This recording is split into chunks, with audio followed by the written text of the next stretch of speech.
وما أرسلناك إلا رحمة للعالمين صدق الله العظيم. وفي موضع آخر وذكرهم بأيام الله صدق الله العظيم. ایک مرتبہ بلند آواز سے درود پاک پڑھی. اللہم صلی علی سیدنا مولانا محمد معدن الجود والکرم وعلی آلہ واصحابہ وبارک وسلم. صلاۃ و سلام علیک یا سیدی یا رسول اللہ. مولاي صل وسلم دائما سرمدا على حبيبك خير خلق كلهم. هو الحبيب الذي ترجى شفاعته لكل هول من الأهوال مقتحم. يا رب بالمصطفى بلغ مقاصدنا واغفر لنا ما مضى يا واسع الكرم. يا صاحب الجمال ويا سيد البشر من وجهك المنير لقد نور القمر. لا يمكن الثناء كما كان حقه بعد اسمدا بزرگ قصہ مختصر. وأحسن منك لم تر قط عني وأجمل منك لم تلد النساء. خلقت مورعا من كل عيب كأنك قد خلقت كما تشاء. سب سے اولا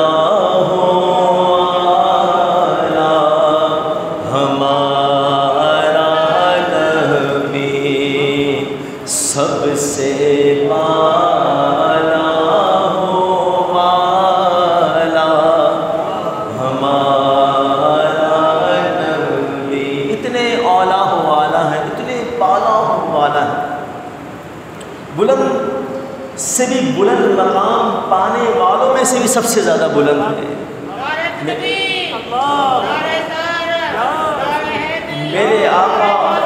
میرے آقا کو اللہ نے وہ مقام دیا ہے. آج دیکھیں, آج کا دن کتنا پر مسرت دن ہے, سعادتوں اور رحمتوں سے لبریز دن.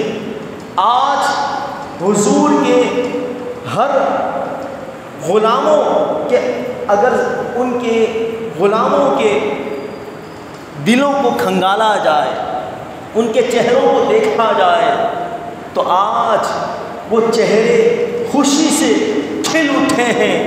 آج دل جو ہے وہ خوشی سے جھوم رہے ہیں, اور ہر زبان پر صرف یہی بات آ رہی ہے کہ اس دن آمنہ کا لال آیا, اس دن رحمت للعالمین آیا.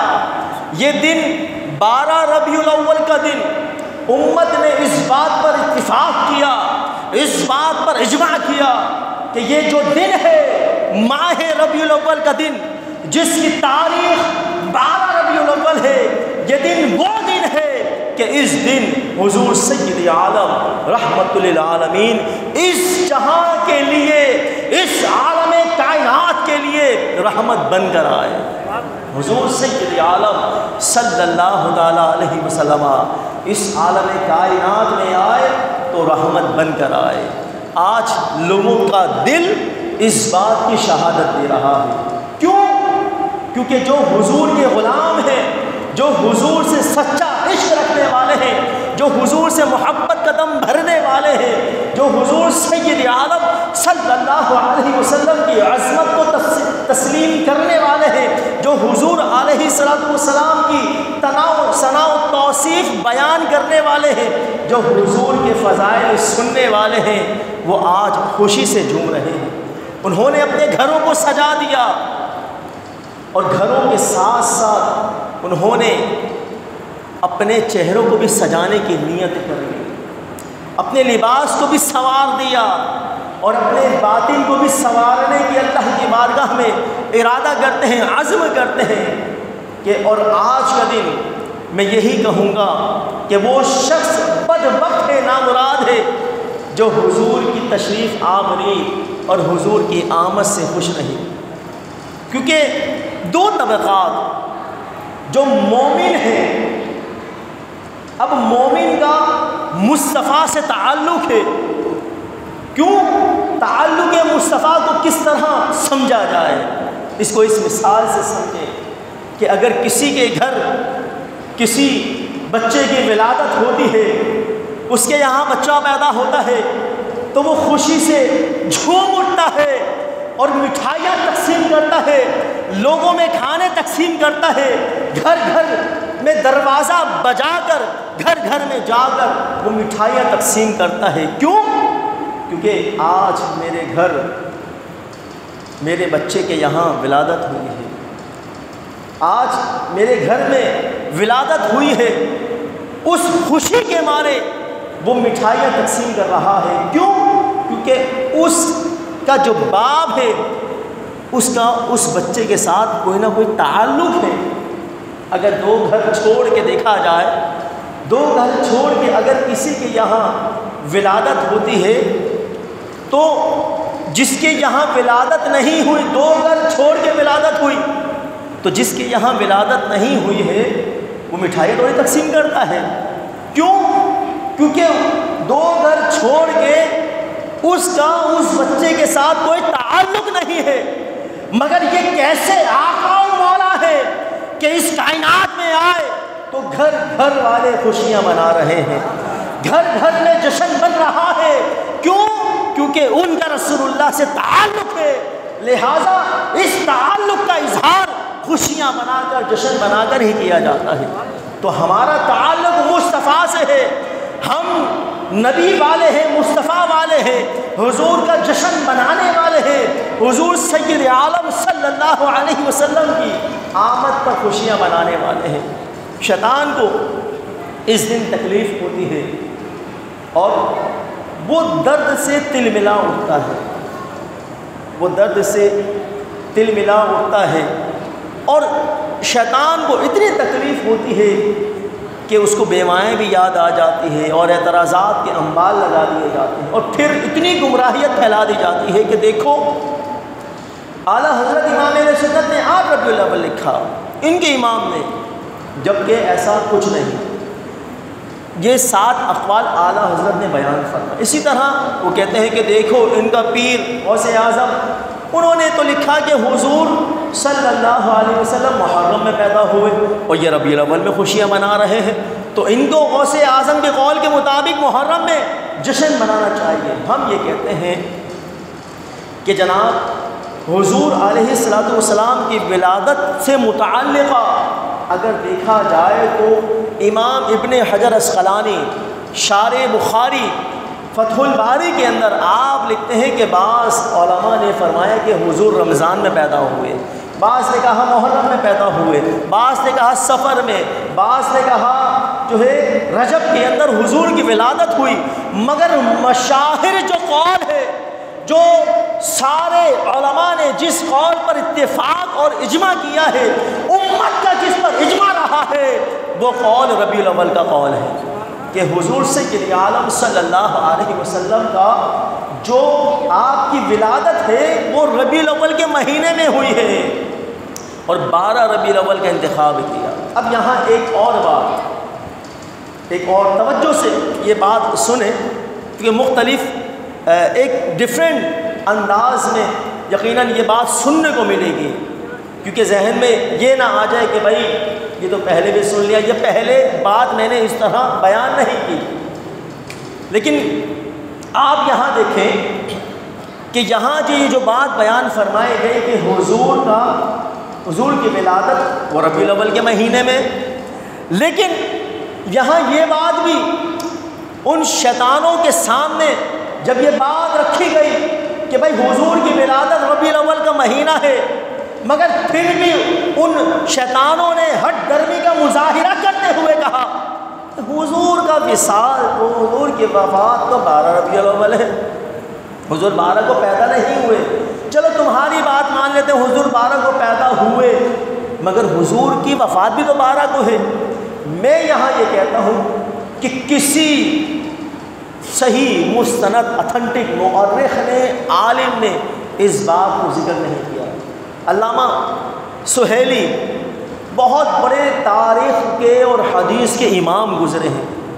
آپ اپنی کتاب میں نقل فرماتے ہیں، اور علامہ ابن حجر اسقلانی جو شارح بخاری ہیں، آپ بھی یہ بات بیان فرماتے ہیں کہ حضور کا جو وصال ہے صحیح قول کے مطابق وہ 2 ربیع الاول ہے، اور جو یہ کہتا ہے کہ 12 ربیع الاول حضور کی وفات کا دن ہے، اس دن جشن نہیں بنانا چاہیے، تو میں یہاں ان کو یہ بات ان کے سامنے رکھتا ہوں کہ کسی صورت میں 12 ربیع الاول حضور کا وصال ہو ہی نہیں سکتا، یعنی پیر کے دن، وہ کہتے ہیں کہ پیر کے دن اور 12 کو ہوا نہیں، کیونکہ حضور علیہ الصلوۃ والسلام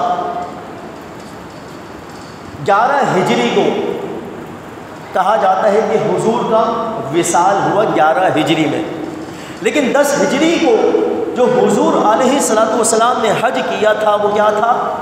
حجۃ الوداع، آخری خطبۃ الوداع جو آپ نے دیا تھا، آخری حج فرمایا اپنی زندگی کا، اور خطبۃ الوداع جو ہم سنتے ہیں کہ وہ آپ کی زندگی کا آخری خطبہ تھا، تو وہ 9 عرفہ کا دن، 9 ذی الحجہ کا دن تھا، تو اگر اس 9 ذی الحجہ سے چلے اور 11 ہجری کا سال آ جائے تو چاند چاہے 30 کا ہو یا 29 کا ہو، کسی حال میں 12 ربیع الاول آ ہی نہیں سکتا۔ یہ علماء نے آخری قول یہ بات بیان فرمائی۔ پھر یہ کہہ دیا چلو اگر تم 12 کا قول کرتے ہو تو ہم یہاں پر یہ بات کہہ دیتے ہیں کہ غم منانے کا صرف شریعت نے 3 دن کا حکم دیا ہے، 3 دن سے زیادہ غم منانے کی اجازت نہیں، جبکہ خوشی کی کوئی حد نہیں، لمیٹیشن نہیں، لہٰذا ہم ماہ ربیع الاول میں حضور کا جشن ولادت بناتے ہیں، خوشی مناتے ہیں۔ نعرہ تکبیر، نعرہ رسالت، نعرہ حیدری، نعرہ غوثیہ۔ تو یہ وہ باتیں ہیں، اس کو یاد رکھو۔ پھر یہاں یہ بات ذہن میں اچھی طرح بٹھا لیں، وہ کہے کہ کیا تم صحابہ سے بڑے عاشق ہو؟ کیا صحابہ نے کوئی میلاد بنایا، صحابہ نے اس طرح جلوس نکالا، صحابہ نے لائٹنگ کی، چراغاں کیا، جھنڈے لگائے؟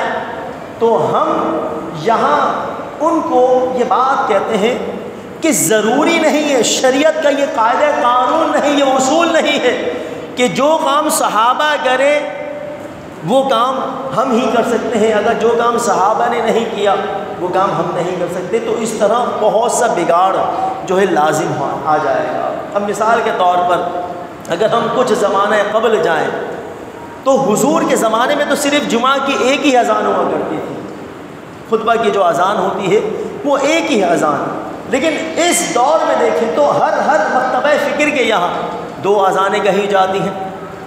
ایک اذان جو پہلی اذان ہوتی ہے وہ در حقیقت اذان ثانی ہے، دوسری اذان جو بدعت ہے، حضرت عثمان غنی کے زمانے میں اس کا جو ہے رواج پڑا، اور اس وجہ سے کہ جمعہ کے لیے جب لوگوں کو دیکھا کہ لوگ سستی کی وجہ سے، اپنی کاروبار زندگی میں مصروفیت کی وجہ سے نماز جمعہ میں حاضر نہیں ہوتے، تو حضرت عثمان غنی رضی اللہ تعالیٰ عنہ نے یہ اعلان کیا کہ جو بازار جہاں لوگ مصروفیات میں، کاروبار زندگی میں مصروف ہوتے ہیں، اس بازار میں جا کر اذان کہی جائے اور لوگوں کو کہا جائے کہ نماز جمعہ کا وقت ہو چکا ہے، فَاسْعَوْا إِلَىٰ ذِكْرِ اللَّهِ، اللہ کے ذکر کی طرف آ جاؤ، سعی کرو، کوشش کرو، وَذَرُوا الْبَيْعَ، اور پھر خرید و فروخت کو چھوڑ دو۔ تو در حقیقت یہ دیکھا جائے، اگر وہ کہے کہ صحابہ نے یہ کام حضور کے زمانے میں نہیں تھا،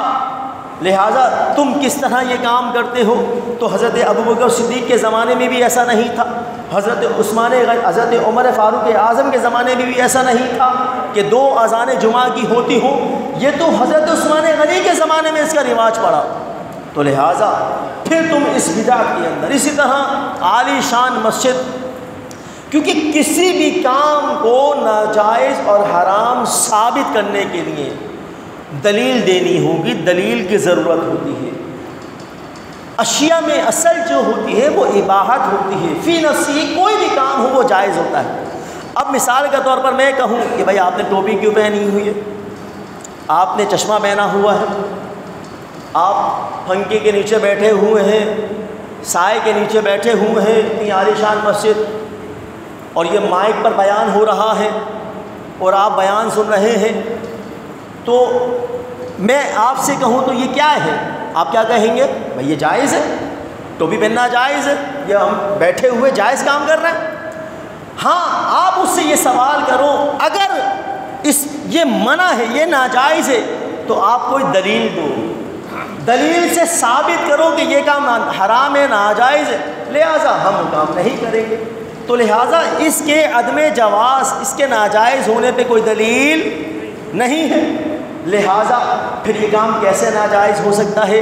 لہٰذا اگر کوئی اسی طرح آپ مسجد کے مینار اور مسجد کے گنبد، یہ صحابہ کے، یہ حضور کے زمانے میں نہیں تھا اس کا رواج، یہ تو بعد میں صحابہ کے زمانے بھی نہیں، یہ تو بہت صدیوں کے بعد یہ عالیشان مساجد اور یہ گنبد اور مینارے کا یہ رواج پڑا۔ تو بہت سے افعال تو ایسے ہیں کہ خود ہم ان بدعات کے اندر مبتلا ہیں، مائک پر اذان دینا، مائک پر نمازیں پڑھانا، اور نہ جانے ہم جو ہے کیسے کیسے اعمال کے اندر، افعال کے اندر مبتلا ہیں۔ تو کیا ہمیں وہاں بدعت نظر نہیں آتی؟ ہم کیا کہیں گے؟ لہٰذا کوئی بھی کام ناجائز اسی صورت میں ہوگا جب وہ شریعت سے ٹکرائے یا شریعت کے خلاف ہو، یا کوئی اس پر شرعی دلیل آ جائے تو پھر وہ کام حرام ہو سکتا ہے، ناجائز ہو سکتا ہے۔ فی نفس ہی کوئی کام اصلاً ناجائز نہیں ہو سکتا۔ قرآن کریم کو آپ دیکھیں، خوبصورت مجلدہ، ایک جلد کے اندر 30 پارے ایک جگہ جمع، اس پر اعراب لگے ہوئے ہیں، اور زبردست عالی شان پیپر کے اندر۔ تو اب حضور کے زمانے میں کیا ایسا تھا؟ یہ تو سیدنا صدیق اکبر کے زمانے میں قرآن کریم جمع ہونا شروع ہوا۔ تو پھر ہم یہاں پر کیا کہیں گے کہ قرآن کو آپ کس طرح پڑھ رہے ہو؟ تو یہ بدعت نظر نہیں آتی؟ صرف میلاد النبی، میلاد مصطفیٰ پر چراغاں کرنا، لائٹنگ کرنا، جھنڈے لگانا، اور دیگر ہم جتنے بھی میلاد النبی کے نام پر کام کرتے ہیں، آپ کو صرف وہی فعل ناجائز اور حرام اور بدعت نظر آتا ہے؟ تو در حقیقت یہ بغض رسول کی بو آ رہی ہے کہ اندر سے دل جل رہا ہے، سڑ رہا ہے، حضور سے دشمنی اور عداوت کی بو آ رہی ہے۔ میرے امام لکھ دائے کہ حشر تک ڈالیں گے ہم پیدائش مولا کی دھوم، بس حضور کا جشن ولادت ہم قیامت تک بناتے رہیں گے، حضور کا جشن ولادت لوگ بناتے رہے، ہم بناتے رہیں گے، حشر تک ڈالیں گے ہم پیدائش مولا کی دھوم، مثل فارس نجد کے قلعے گراتے جائیں گے، اور خاک ہو جائیں عدو جل کر مگر ہم تو رضا، دم میں جب تک دم ہے ذکر ان کا سناتے جائیں گے۔ حضور کا ذکر ہوتا تھا، حضور کا ذکر ہوتا رہے گا، حضور کا لوگ جشن مناتے تھے، حضور کا جشن لوگ مناتے رہیں گے۔ مٹ گئے، مٹتے ہیں، مٹ جائیں گے یاد آتے رہے، جتنے لوگ بھی آئے انہوں نے صرف حضور کی ذات کو نشانہ بنایا، حضور علیہ السلام کی توہین کی، حضور کی ذات، کیونکہ حضور کی جو ذات ہے وہی اصل ایمان ہے، وہی جان ایمان ہے، دین کی بنیاد، دین کی اصل وہ صرف ذات مصطفیٰ ہے۔ حضور سید عالم صلی اللہ علیہ وسلم ہی کی ذات کو نشانہ بنایا گیا، آپ کی توہین و تنقیص کی گئی، آپ کا مذاق اڑایا گیا، آپ کے خاکے بنائے گئے، نہ جانے کیسا کیسا جو ہے آپ کی توہین اور کیسی کیسی آپ کی جو ہے عصمت کو پامال کیا گیا، تقدس کو پامال کیا گیا، مگر میرے امام فرماتے ہیں کہ مٹ گئے، مٹتے ہیں، مٹ جائیں گے یاد آتے ہیں۔ ان کو، شیطانوں کو، بد مذہبوں کو صرف اور صرف جلانے کا ایک واحد ذریعہ ہے، اور وہ ہے ذکر مصطفیٰ۔ حضور کا جس طریقے سے، جس عقیدت و محبت کے ساتھ آپ حضور کا جشن بنا سکتے ہیں بنائیں اور جلائیں۔ یہ لوگ جل جل کے سڑ جائیں گے، جل جل کے مر جائیں گے، مگر یہ انہوں نے تہیہ کر لیا کہ حضور کا جشن نہیں بنانا۔ حضور کا جشن صرف وہی مناتا ہے، حضور علیہ الصلوۃ والسلام کی محبت سے دم بھرنے کا اظہار وہی کرتا ہے جو حضور کا سچا غلام ہے، حضور سے محبت کرنے والا۔ یہ کل جہاں کی نعمتیں اللہ ہمیں ان نعمتوں سے نواز رہا ہے، ہم کھا رہے ہیں، پی رہے ہیں، سانسیں لے رہے ہیں، اس جہاں میں آئے اور جتنی بھی انعام و اکرام کی اللہ عز و جل ہم پر بارشیں برسا رہا ہے، وہ در حقیقت وہ حضور سید عالم صلی اللہ علیہ وسلم کا صدقہ ہے۔ حضور سید عالم صلی اللہ علیہ وسلم تو در حقیقت کافروں کے لیے بھی، کفار کے لیے بھی دنیاوی عذابات سے نجات کا سبب ہے۔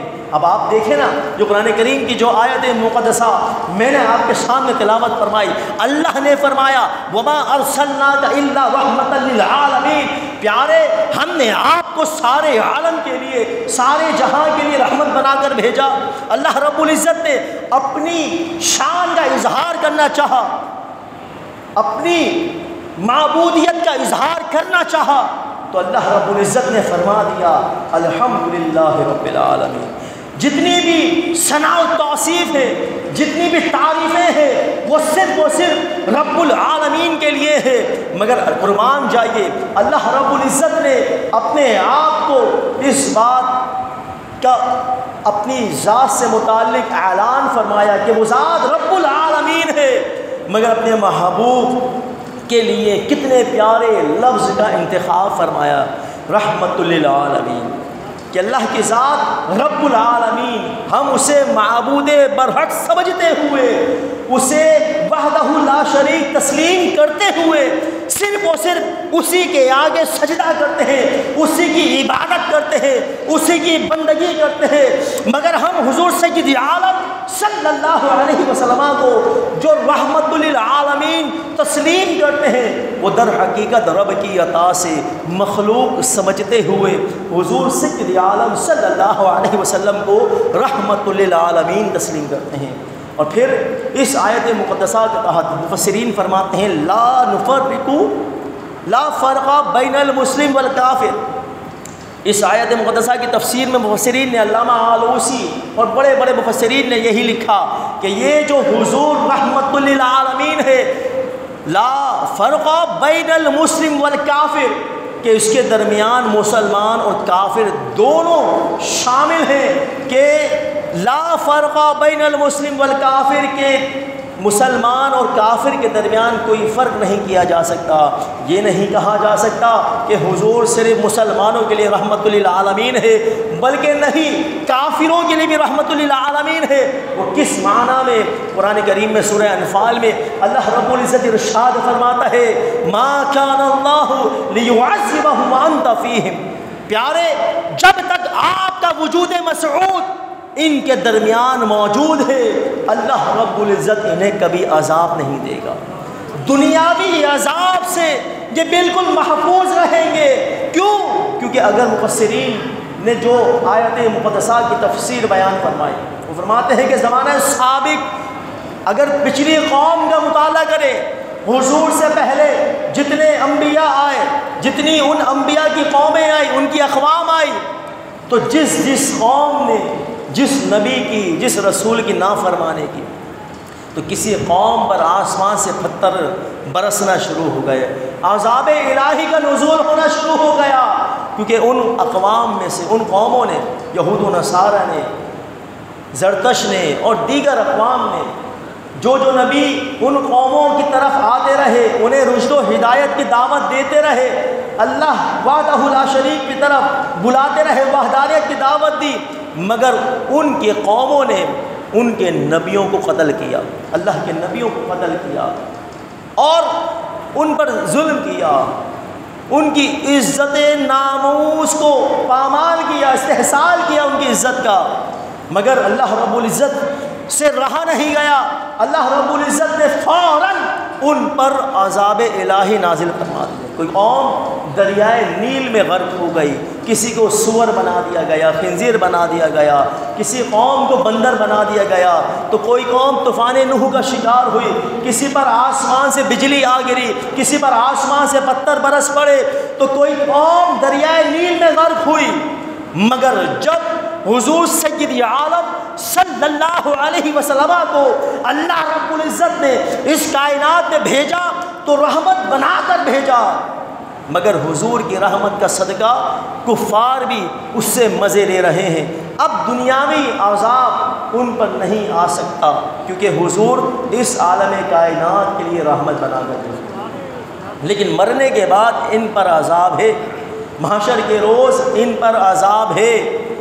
تو یہ جو حضور علیہ السلام کے بے ادب گستاخ تو مرنے کے بعد بھی ضرور قہر الہی کے اندر مبتلا ہوں گے، عذاب الہی کا شکار ہوں گے۔ تو حضور سید عالم صلی اللہ علیہ وسلم، اب آپ دیکھیں نا طائف کے میدان میں جب حضور علیہ السلام کو تبلیغ اسلام دیتے ہوئے روکا تو کفار نے آپ پر کیا ظلم کیا، آپ پر پتھر برسائے گئے، آپ کو لہو لوہان کر دیا، اور آپ کی جو نعلین مبارک تھی وہ خون سے بھر گئی تھی۔ اللہ، ملک الجبال جو پہاڑوں پر فرشتہ مقرر ہے وہ حضور کی بارگاہ میں آتا ہے اور آ کر اجازت طلب کرتا ہے، یا رسول اللہ اجازت دیجیے، یہ آپ کو ستا رہے ہیں، انہوں نے آپ کو لہو لوہان کر دیا، آپ کی نعلین خون سے بھر گئی، یا رسول اللہ بس آپ حکم دیجیے ان کو ابھی پہاڑوں کے درمیان مسل دیا جائے، پیس دیا جائے۔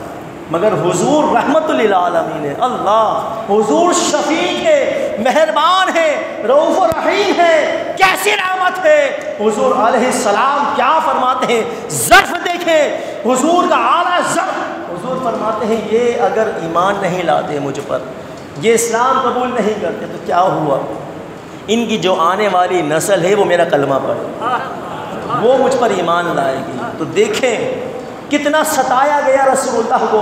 حضور فرماتے ہیں کہ جتنا ظلم مجھ پر ہوا، جتنا مجھے ستایا گیا، کسی نبی کو نہیں ستایا گیا، کسی رسول پر اتنا جو ہے ان کی عزت کا استحصال نہیں کیا گیا جتنا مجھے ستایا گیا۔ تو حضور سید عالم صلی اللہ علیہ وسلم اس عالم کائنات کے لیے آئے تو رحمت بن کر آئے، فضل بن کر آئے۔ تو جب حضور عالم جہاں کے لیے، اس عالم کائنات کے لیے رحمت بھی ہے، فضل بھی ہے، تو پھر ہم ان کی خوشیاں کیوں نہ منائیں، ان کا جشن کیوں نہ منائیں، کیوں ان کے نام پر خوش نہ ہو، کیوں ان کے نام پر غریبوں کی مدد نہ کریں، کھانا نہ کھلائیں لوگوں کو، غریبوں کی حاجت روائی نہ کریں، کیوں ان کے نام پر جلوس نہ نکالیں، کیوں ان کے دن کو پرجوش طریقے سے شریعت کے دائرے میں رہتے ہوئے منائیں۔ تو لہٰذا دن منانا، اب لوگ کہتے ہیں بھائی تم نے دن کو خاص کیسے کر لیا، دن کو خاص نہیں کر سکتے۔ تو دن کو خاص کرنے کی دو صورتیں ہیں، ایک تخصیص شرعی کہلاتا ہے اور ایک تخصیص عرفی کہلاتا ہے۔ یہ یاد کر لو، یہ دلائل یاد کر لو، بہت کام دیں گے آپ۔ توجہ سے سنو، توجہ ہے میری طرف، سمجھ میں آ رہی میری بات، زیادہ مشکل تو گفتگو نہیں کر رہا۔ تو دن کو خاص کرنے کی کتنی صورتیں ہیں، کتنی صورتیں بلند آواز سے بتائیں؟ دو، تخصیص شرعی، تخصیص عرفی۔ بھائی نماز 5 وقت کی نماز ہے، بھائی فجر اپنے وقت پر ہو رہی ہے، ظہر، عصر، مغرب، عشاء یہ اپنے اپنے وقت پر یہ نماز ہوتی ہے۔ اسی طرح حج اپنے وقت پر ہوتا ہے، رمضان آتا ہے اس کے روزے فرض ہو جاتے ہیں وہ اپنے وقت پر۔ تو جتنے بھی شرعی معاملات دیکھتے ہیں تو وہ تخصیص شرعی کے حضور سید عالم صلی اللہ علیہ وسلم نے ان کو خاص کر دیا، اللہ رسول نے ان کو خاص کر دیا، اس میں کسی قسم کی تبدیلی نہیں کر سکتے۔ ایک تخصیص عرفی ہوتا ہے، یعنی اپنے پاس سے دن کو خاص کر لینا۔ مثال کے طور پر زید کو اپنی بچی کی شادی کرنی ہے، تو اب کیا کرتا ہے وہ، بھائی سفر کا مہینہ چلتا ہے، سفر کے مہینے میں شادی نہیں کرنا چاہیے، حالانکہ ایسا کچھ بھی نہیں، کانسیپٹ نہیں۔ مولوی صاحب انتظار کرتے رہتے ہیں کہ ربیع الاول کا چاند کب نظر آئے گا، تو اب ربیع الاول جیسے ہی ہوتا ہے تو لوگوں میں جو ہے شادیوں کا رواج بڑھ جاتا ہے۔ تو بچی کی ڈیٹ فکس کرنا، دن تاریخ لینا، یہ اپنے پاس سے اس کو خاص کر لے. اسی طرح بھائی فجر کی نماز، ظہر کی نماز 1:30 بجے ہے، عصر کی نماز 5:15 بجے ہے، مغرب کی نماز غروب آفتاب کے فوری بعد عشاء کی نماز 8:15 بجے. یہ ہم دن کو نماز کا وقت خاص کر رہے ہیں. حالانکہ حضور کے زمانے میں ایسا نہیں ہوتا تھا. اذان ہوتی تھی، لوگ جمع ہوتے تھے، جماعت ہو جاتی تھی. لیکن ہم نے نمازوں کا وقت خاص کیا تو در حقیقت یہ نمازوں کا جو وقت خاص کر رہے ہیں یہ ہم اپنے پاس سے لوگوں کی سہولت کے لیے. تو مولانا صاحب اگر نمازوں کا وقت خاص کر لیں اپنے پاس سے تو یہ جائز ہو جائے. اب ان کو ختم بخاری کرنا ہے، افتتاح بخاری کرنا ہے، نئے سال کا درجے کا مدارس کا قیام کر کے نئے سال کے درجے کا آغاز کرنے کے شوال سے نئے سال کا درجہ اور شعبان میں اس کا اختتام ہو جائے گا. تو آپ یہ خاص کر رہے ہیں کیوں؟ کیونکہ لوگوں کی سہولت کے لیے. تو ہم اگر سویم 10واں 40واں جو اگر خاص کر لیتے ہیں جس کی اصل وہ صرف اصال ثواب ہے، تو یہ لوگوں کی سہولت کے لیے ہم اس کو خاص کر لیتے ہیں دنوں کو. تو دنوں کو اپنے پاس سے خاص کر لینا اگر یہ تخصیص عرفی تو اس میں شرعاً کوئی قباحت نہیں. آپ اپنے پاس سے دنوں کو خاص کر لیں، مختلف اس میں تہوار منائیں تو وہ جائز ہو جائے. لیکن اگر ہم کسی دن کو خاص کر کے اس دن میں تہوار بنا لیں، سیلیبریشن کر لیں، تو پھر آپ کو مرچیں لگنا شروع ہو جاتی ہیں، تکلیف ہونا شروع ہو جاتی ہے. آپ کہتے ہیں کہ یہ دن کو خاص کیسے کر لیا بھائی؟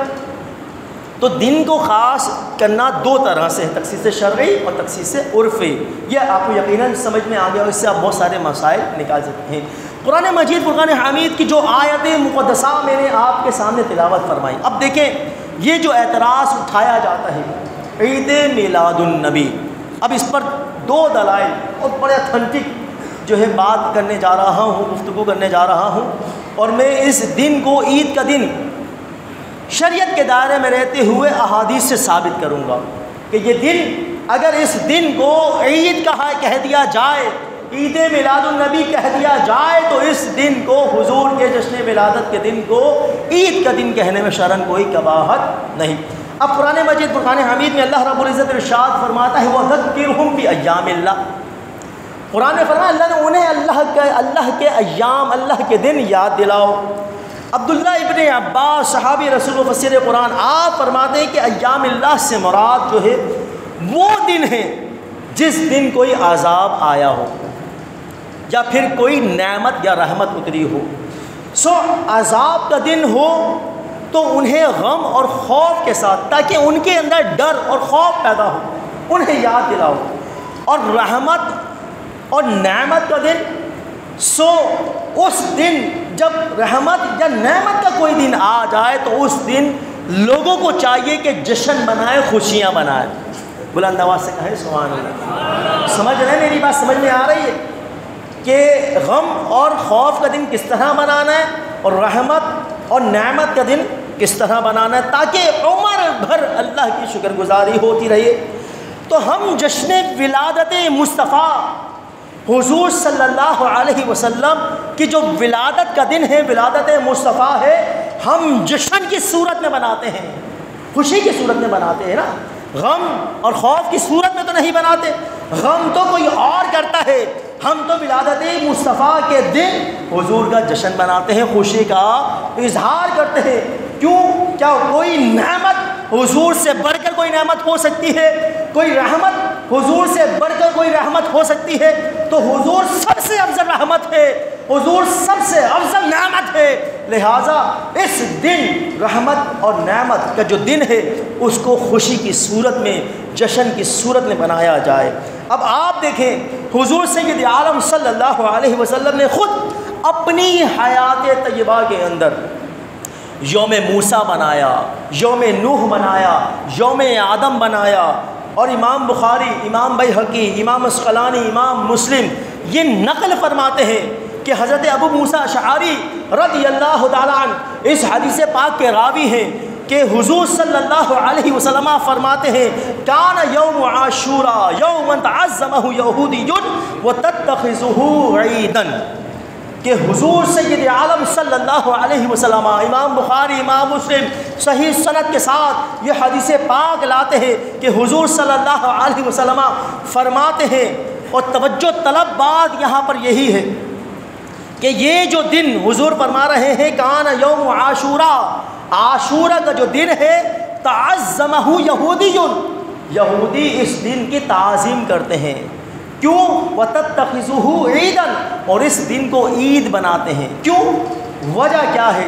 جب یہودیوں سے یہ پوچھا گیا، ان سے کہا گیا، تو انہوں نے کہا کہ اس دن عاشوراء والے دن اللہ نے حضرت موسیٰ کو فرعون اور اس کے لشکر سے نجات دی اور وہ دریائے نیل میں غرق ہو گئے، حضرت موسیٰ کو نجات۔ تو جب حضور نے یہ سنا تو رسول اللہ کی ذات مقدسہ وہ ذات ہے کہ جو فرماتے ہیں کہ یہودیوں کی مخالفت کرو، ان کے شعار کو مت اپناؤ، مگر بات یہاں آ رہی ہے جب یہودیوں نے یہ کہا کہ اس دن عاشوراء والے دن حضرت موسیٰ کو اللہ نے نجات دی، تو جب رسول اللہ صلی اللہ علیہ وسلم نے یہ سنا تو حضور نے فرمایا نحن اولا بموسیٰ منکم صوموہ انتم، اور اپنے قوم کو، اپنے صحابہ کو اس بات کا حکم دیا کہ ان یہودیوں سے کہا کہ موسیٰ کے بنسبت تمہارے ہم زیادہ قریب ہیں، اور اپنے صحابہ کو حکم دیا صوموہ انتم۔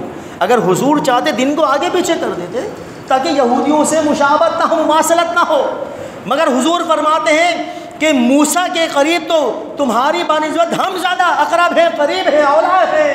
تو حضور علیہ السلام نے فرمایا کہ اس دن کو جو سیلیبریٹ کیا جائے، اس دن جو تہوار منا کر گزارا جائے، وہ روزہ رکھ کر منایا جائے۔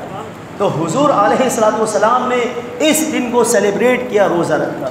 اب حضور سید عالم صلی اللہ علیہ وسلم فرماتے ہیں کہ جمعہ کا دن مومنوں کے لیے عید کا دن ہے۔ کس طرح عید کا دن ہے؟ اس وجہ سے عید کا دن ہے کہ اس دن خلق آدم، اس دن حضرت آدم کو پیدا کیا گیا۔ پانی پلائیں، کو پانی ڈالیں۔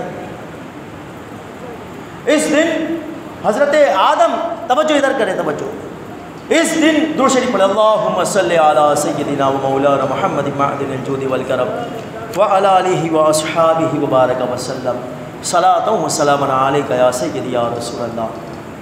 تو اس دن کو روزہ رکھ کر سیلیبریٹ کرنے کا حضور علیہ السلام نے حکم دیا۔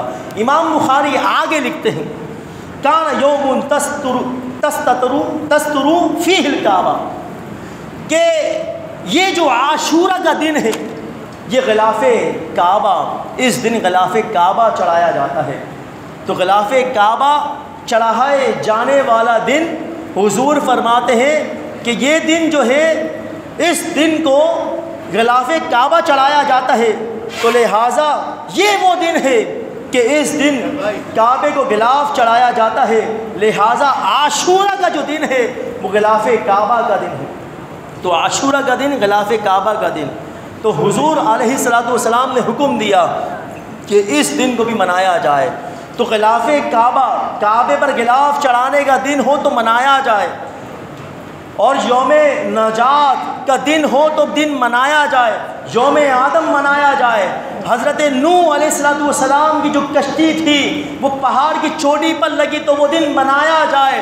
تو جس دن اس کائنات میں حضور سید عالم صلی اللہ علیہ وسلم رحمت بن کر آئے ہو، انبیاء کے سردار اور افسر بن کر آئے ہو، تو پھر اس دن کو کیوں نہ منایا جائے، اس دن کو پھر کیوں نہ منایا جائے۔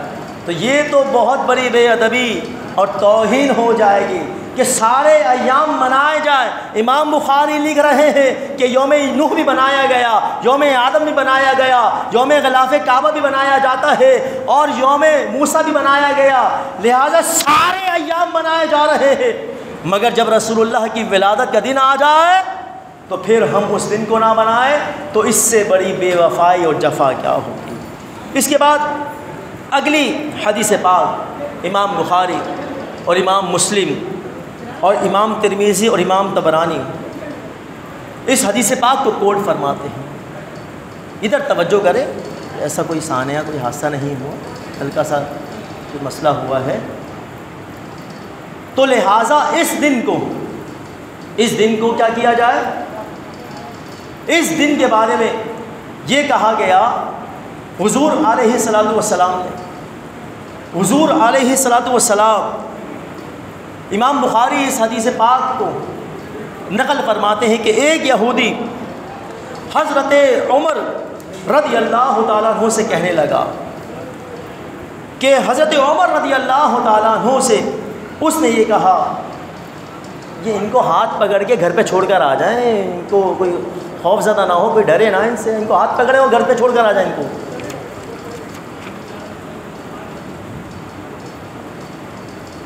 درود پاک پڑھے، اللہم صلی علی سیدنا و مولانا محمد معدن الجود والکرم۔ اب آپ دیکھیں، عید بنانے کے حوالے سے بات ہو رہی ہے اور اختتام کی طرف میں آ رہا ہوں کہ حضرت عمر رضی اللہ تعالیٰ عنہ ان سے ایک یہودی کہنے لگا کہ آپ کے قرآن میں ایک ایسی آیت ہے کہ اگر تورات میں یہ آیت اتری ہوتی تو ہم اس دن کو عید کا دن بنا دیں۔ حضرت عمر نے اس یہودی سے کہا کہ کون سی آیت؟ اس یہودی نے کہا الیوم اکملت لکم دینکم واتممت علیکم نعمتی ورضیت لکم الاسلام دینا۔ تو اب یہاں پر حضرت عمر نے جب یہ سنا، امام بخاری آگے فرماتے ہیں حضرت عمر رضی اللہ تعالیٰ عنہ یہاں پر یہ بات بیان فرماتے ہیں کہ ہاں مجھے اچھی طرح معلوم ہے، میں اچھی طرح جانتا ہوں کہ وہ دن کون سا دن تھا۔ حضرت عمر رضی اللہ تعالیٰ عنہ فرماتے ہیں فقال عمر انی لأعرف فی ای یوم انزلت فی یوم الجمعہ وفی العرفہ وہما لنا عیدان۔ حضرت عمر اس یہودی سے کہنے لگے کہ تم تو ایک عید بنانے کا دعویٰ کر رہے ہو، خبردار سنو، مجھے معلوم ہے کہ جس دن یہ آیت مقدسہ اتری وہ دن عرفہ کا دن تھا۔ کون سا دن تھا؟ بلند آواز سے کہیں سبحان اللہ۔ وہ دن عرفہ کا دن تھا اور اس دن جمعہ کا دن تھا۔ تو حضرت عمر رضی اللہ تعالیٰ عنہ فرماتے ہیں کہ اس دن تم ایک عید بناتے اور ہم دو عیدیں بناتے۔ کتنے بناتے؟ دو عیدیں بناتے۔ وہما لنا عیدان، ہم دو عیدیں بناتے۔ تو لہٰذا حضرت عمر فرما رہے ہیں کہ عرفہ کا دن بھی عید کا دن اور جمعہ کا دن بھی عید کا دن۔ تو جس دن ایک آیت مقدسہ اترے تو حضرت عمر اور حضرت عبداللہ بن عباس یہ فرما رہے ہیں کہ ہم اس دن کو عید کا دن بناتے ہیں۔ تو ایک آیت اترے تو اس دن کو عید کا دن بنایا جائے، اور جس دن آیت الہیہ رسول اللہ صلی اللہ علیہ وسلم کا نزول ہو، حضور سید عالم اس عالم کائنات میں بھیجے جائیں، مبعوث کیے جائیں، تو پھر اس دن کو عید نہ بنایا جائے؟ آیت الہیہ جس پر سارا قرآن اتارا گیا، ساری آیات کا نزول ہوا، تو وہ دن پھر عید کا دن کیوں نہ بنایا جائے؟ امام بخاری نقل فرماتے ہیں، حضور حضرت امام بخاری اس حدیث پاک کو کوٹ فرماتے ہیں کیونکہ اس پر بھی طنز کیا جاتا ہے، اعتراض اٹھایا جاتا ہے، دیکھو ان سنیوں کو دیکھو، ہمیں تو خیر بریلوی کہا جاتا ہے لیکن بریلوی بڑے شوق سے کہتے ہیں اور طنزاً کہتے ہیں، مگر وہ یہ کہتے ہیں کہ دیکھو ان کو، یہ ابو لہب کی دلیل کو پیش کرتے ہیں، اس کافر کی دلیل کو، اس کافر کی حجت کو پیش کر کے جشن ولادت بناتے ہیں۔ اب آ جاؤ، بڑی پیاری بات بڑے تحقیق کے ساتھ بیان کرنے جا رہا ہوں۔ ابو لہب کو آ کر، ابو لہب کی جو لونڈیا تھی کیا نام تھا؟ سویبہ۔ کیا نام تھا؟ صوبیہ کہتے سویبہ۔ اس نے حضور کو گود میں اٹھایا، حضور کی ولادت ہوئی، سویبہ نے اپنی گود میں اٹھایا اور گود میں اٹھا کر دوڑے دوڑے آئی اور آ کر ابو لہب کو خوشخبری سنائی کہ مبارک ہو تیرے بھائی عبداللہ کے گھر محمد پیدا ہوئے ہیں۔ بلند آواز سے کہیں سبحان اللہ۔ سرکار کی آمد، آقا کی آمد، اب تیرے بھائی کے گھر عبداللہ کے گھر محمد پیدا ہوئے۔ ابو لہب خوش ہوا، اور ابو لہب نے محمد کی ولادت یا نبی کے پیدا ہونے کی خوشی نہیں بنائی تھی، خوشی کا اظہار نہیں کیا تھا، بلکہ اس نے اپنے بھتیجے کی خوشی بنائی تھی کہ میرے بھائی کے یہاں بیٹا پیدا ہو، میرا بھتیجا پیدا ہوا۔ تو اتنا خوش ہوا کہ اس نے انگلی کے اشارے سے اپنی لونڈی کو آزاد کر دیا۔ اب لونڈی کو آزاد کیا۔ اس حدیث پاک کو کتاب النکاح میں امام بخاری نقل فرماتے ہیں، مصنف عبد الرزاق جو امام بخاری کے استاد ہیں وہ اپنی مصنف میں نقل فرماتے ہیں۔ امام بیہقی سنن کبریٰ میں، امام بیہقی نے شعب الایمان میں، امام عسقلانی نے فتح الباری میں، اور امام بغوی نے شرح السنہ میں، امام قسطلانی نے مواہب لدنیہ میں، اور مخالفوں کا جو بڑا شارح بخاری گزرا ہے انور شاہ کاشمیری، اس نے فیض الباری میں، اور کثیر محدثین نے اس کو نقل فرمایا کہ حضرت عباس سے امام بخاری حدیث لیتے ہیں، حضرت عباس روایت فرماتے ہیں کہ میں سویا تو ابو لہب کے مرنے کے 1 سال کے بعد ابو لہب میرے خواب میں، ابو لہب چونکہ حضرت عباس کا بھائی تھا، میرا بھائی خواب میں آتا ہے، تو میں نے ابو لہب سے پوچھا کہ مرنے کے بعد تیرے ساتھ کیا معاملہ؟ تو اس نے کہا کہ مرنے کے بعد تم سے کوئی فائدہ نہیں ہوا، میرے نیچے آگ، میرے اوپر آگ، میرے دائیں آگ، میرے بائیں، میرے آگے پیچھے آگ، دن رات آگ میں جلتا رہتا ہوں، مگر جب پیر کا دن آتا ہے تو میرے عذاب میں کمی کر دی جاتی ہے، اور میری انگلی سے ٹھنڈے پانی کا چشمہ جاری ہوتا ہے، اسے پی کر میں اپنی پیاس بجھاتا ہوں۔ امام بخاری حضرت عباس اس کو نقل فرماتے ہیں، امام بخاری فرماتے ہیں کہ حضرت عباس، اب کثیر محدثین نے حضرت عباس سے نقل فرمایا، اب اگر یہ خواب تھا تو اسے خواب سمجھ کے پھینک دیتے، بھائی خواب ہے، خواب حجت تھوڑی ہوتا ہے، مگر حضرت عباس نے اسے حجت بنا کر نقل کیا، روایت کیا، اور امام بخاری کہ جو بے عشق نبی پڑھتے ہیں بخاری آتا ہے انہیں بخاری نہیں آتا، تو اب جب بے عشق نبی پڑھو گے تو کچھ سمجھ میں نہیں آئے گا۔ اب آؤ تو حضرت عباس نقل فرما رہے ہیں، روایت فرما رہے ہیں، اور امام بخاری حجت کے طور پہ اور کثیر اور درجنوں محدثین حجت کے طور پہ، دلیل کے طور پہ اس بات کو بیان فرماتے ہیں کہ ابو لہب نے بھتیجے کی ولادت کا جشن بنایا تھا تو اس کافر پر رب مہربان ہو گیا، تو ہم تو رسول اللہ کے پیدا ہونے کا جشن بنا رہے ہیں۔ حضور سید عالم صلی اللہ علیہ وسلم کے نبی، آپ کو نبی مانتے ہیں کہ نبی تسلیم کرتے ہیں، رحمت للعالمین صلی اللہ علیہ وسلم کے پیدا ہونے کا جشن مناتے ہیں، اور مسلمان اگر حضور کی ولادت کا جشن منا لیں تو جب کافر کو اجر مل سکتا ہے مرنے کے بعد، تو پھر مسلمان کیا محروم رہے گا؟ تو مسلمان کا پھر اجر کیا ہوگا؟ لہٰذا حضور کے جشن میں جو کچھ بھی خرچ کیا جائے، جو کچھ بھی کیا جائے، وہ اسراف و گناہ نہیں بلکہ اللہ کی راہ میں ہی خرچ کیا جاتا ہے۔ حضور کا جشن منانا، حضور علیہ الصلوۃ والسلام کے نام پر چراغاں کرنا، آپ کا جشن ولادت بنانا، یہ عین سنت سے ثابت ہے۔ لہٰذا حضور علیہ الصلوۃ والسلام کی جشن ولادت کی جتنی خوشیاں منا سکتے ہو مناؤ، اپنے سینوں میں حضور کی محبت پیدا کرو، عشق رسول پیدا کرو، عشق رسول کی شمع کو فروزا کرو، انشاءاللہ دل میں عشق مصطفیٰ رہے گا، یہ جشن ولادت منانے کا سلسلہ رہے گا، یہ حضور کے نام پر جلسہ و میلاد کا سلسلہ رہے گا، یہ جلوس میلاد نکالتے رہیں گے، سرکار کی آمد مرحبا کے نعرے لگاتے رہیں گے، حضور کے غم میں روتے رہیں گے، حضور سے محبت کرتے رہیں گے، حضور کا ادب کرتے رہیں گے، تو انشاءاللہ مرنے کے بعد قبر میں بھی یہ محبت کام آئے گی، یہ عشق رسول مرنے کے بعد بھی قبر میں کام آئے گا۔ امام بخاری نے 7 مقامات پر، 7 میں سے صرف ایک مقام پر اس بات کو ذکر فرمایا کہ مرنے کے بعد قبر میں 3 سوال ہوں گے، اللہ کے بارے میں پوچھا جائے گا، دین کے بارے میں پوچھا جائے گا، نبی کے بارے میں پوچھا جائے گا۔ یہ صرف امام بخاری جو ہے مختلف طرق سے صرف ایک مرتبہ اس کو ذکر فرمایا، مگر فرمائے امام بخاری نے 6 مقامات ایسے ہیں جو کمپلسری، جو سوال کا جواب لازم ہے، واجب ہے، وہ صرف اور صرف رسول اللہ کے بارے میں پوچھا جائے گا۔ تو امام اعلیٰ حضرت اعلیٰ سنت امام اہل سنت فرماتے ہیں کہ جب قبر میں حضور سے پوچھا جائے گا، اور حضور سے کیا پوچھا جائے گا؟ یہ نہیں پوچھا جائے گا کہ بتائیے نبی ہے یا رسول ہے، کون ہے، خاتم الانبیاء، نہیں، ما کنت تقول فی ھذا الرجل، اس شخص کے بارے میں دنیا میں تو کیا کہتا تھا، اپنے جیسا کہتا تھا یا پھر رحمت للعالمین کہا کرتا تھا، افضل البشر کہا کرتا تھا، حضور کی ثنا و توصیف بیان کرتا تھا۔ تو حضور کے بارے میں پوچھا جائے گا کہ ان کے بارے میں تو دنیا میں کیا کہا کرتا تھا؟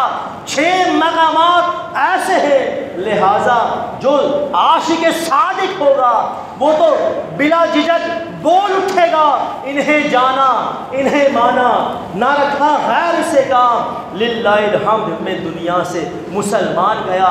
یہ تو میرے وہی آقا و مولا ہے جن کا میں جشن ولادت منایا کرتا تھا، جن کے نام پر چراغاں کیا کرتا تھا، جن کی محافل سجایا کرتا تھا، جن کے نام پر انگوٹھے چوما کرتا تھا، سرکار کی آمد مرحبا کے نعرے لگایا کرتا تھا، حضور پر درود و سلام پڑھا کرتا تھا۔ 6 مقامات ایسے کہ وہ سوال کا جواب وہ ضروری ہے دینا، وہ سوال پوچھا جائے گا اور اس کا جواب دینا ضروری ہے، لہٰذا اپنے دلوں کو حضور کی محبت سے معمور کرو، حضور کی یاد میں رو، حضور کا عشق اپنے سینوں میں بھر لو، انشاءاللہ دنیا میں بھی یہ محبت رسول کام آئے گی، مرنے کے بعد اور محشر کے اندر بھی یہ محبت رسول انشاءاللہ کام آئے گی۔ اعلیٰ حضرت فرماتے ہیں کہ آج لے ان کی پناہ، آج مدد مانگ ان سے، میلاد مصطفیٰ سے مت جل، حضور کی عظمت اور فضیلت سے مت جل کہ میں نے یا تو نے حضور کو یہ مقام نہیں دیا، بلکہ ورفعنا لک ذکرک، کہ حضور کو یہ فضیلت اور یہ مقام اللہ رب العزت نے دیا۔ اعلیٰ حضرت فرماتے ہیں کہ آج لے ان کی پناہ، آج مدد مانگ ان سے، پھر نہ مانیں گے قیامت میں اگر مان گیا۔ اور میرے آقا کی تم پر عنایت ہی نہ صحیح، نجدیوں کلمہ پڑھانے کا بھی احسان گیا، وما علینا البلاغ۔